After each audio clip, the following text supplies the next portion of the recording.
Hello, magandang oras po sa inyong lahat. Babalik live naman ako sa aking YouTube channel. Ito ang aking ipapakita sa inyong mutya na ayaw nga magpa-video. Malakas ang aura. Pangalan po sa mutyang ito ay mutya sa durian. Ito ang mutya sa durian. Buto niya ito na nagiging bato. Ayan. Ang lakas ng aura, ayaw magpakita. Pakita ka na.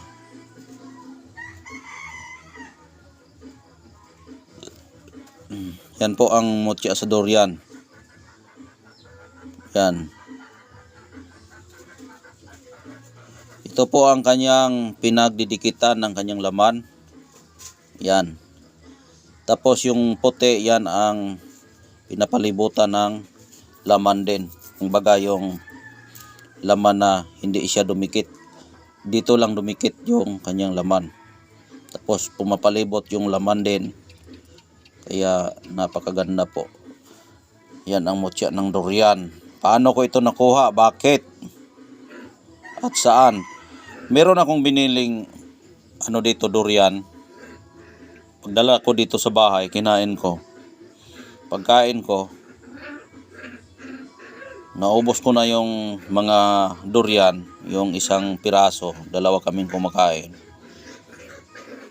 Tapos, pagkagat ko, yung nakakain ako na 5 buto,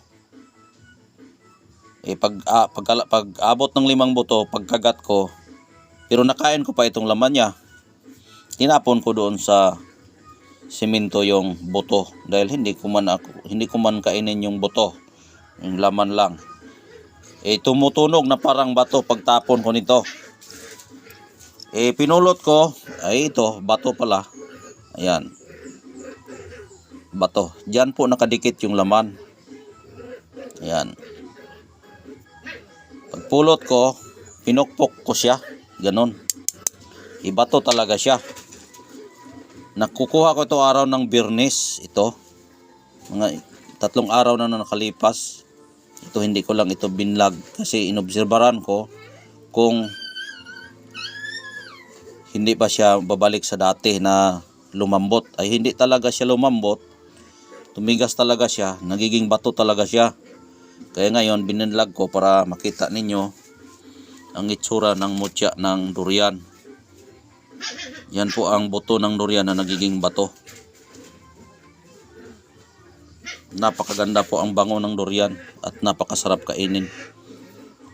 Ang gamit po sa buto ng durian, pampaswerte po ito sa negosyo. Yan. Pampaswerte sa negosyo po yan. Yan ang durian. Yan po ang kanyang pinagdidikitan sa laman. Kumbaga yan ang bibig niya na para siya ay makadikit sa pinapaikutan niyang buto. O ito na mga likod. Yan ang mga likod niya. O yan ang mga likod niya. O yan ang itsura. Kinagat-kagat ko yan. Naubos ko yung laman. Yung tinapon ko, tumunog siya. Kaya pinulot ko. Tapos, pagpulot ko, hindi pa ako sure na ito'y bato. Pinukpok ko, bato talaga. Tapos, hindi ko pa binilag. Nilagay ko sa paglalagyan ko. Baka bumalik siya sa dati na lumambot. Dating na mga 3 araw, ito, tumigas pa rin. Kaya binlag ko, pinakita ko sa inyo na nakuha ko ito sa durian habang kumakain ako. Yan po ang kasaysayan sa batong ito o mutya. Yan, perlas ng durian. Yan ang itsura ng durian. Kung nakakita kayo ng durian, ganito ang itsura ng durian. Brownish dirty white ang kanyang laman. Yan. Kung makakain kayo ng durian, kapag makakita kayo ng durian, kung bigyan kayo ng kalikasan na mutya, napakaganda po. Yan. Yan po ang mutya na durian. Pinagdidikitan po ito ng laman. Yan. Tapos ito po ang kanyang pinaikutan na laman din. At napakasarap po ito kainin. Itong mutya ng durian. Masarap talaga kainin yan. Yan. Kaya kung sino pong magkagusto niyan, meron naman akong nilagay na number dyan sa aking title.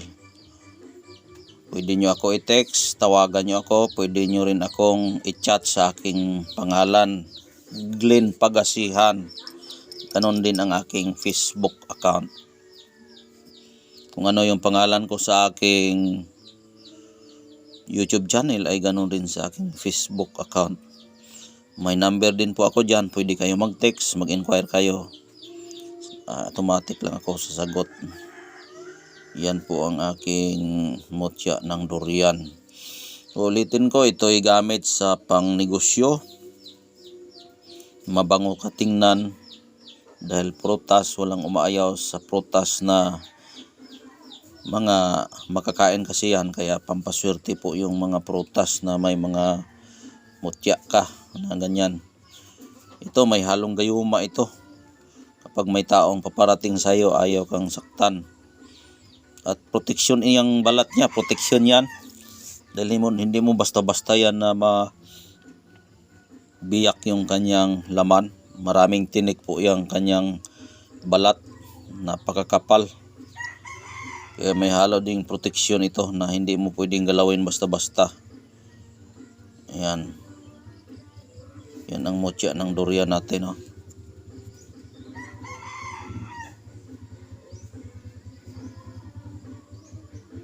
Iba talaga kapag malakas ang bertod dahil hindi mo makita, oh. Blurred talaga siya. Yan. Pero ganon kita siya, pero hindi masyado.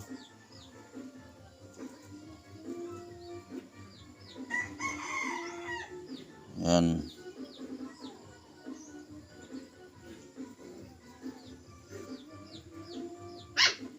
Mutya sa durian. Nakuha ko ito sa durian, kinain. Tinapon ko yung buto, tumutunog kaya napulot ko kasi tumutunog.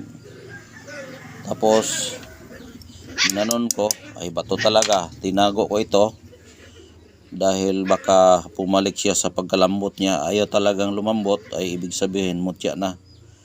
Kaya pinakita ko na ito sa inyong vlog. Mga 3 araw pa ito bago ko nakuha.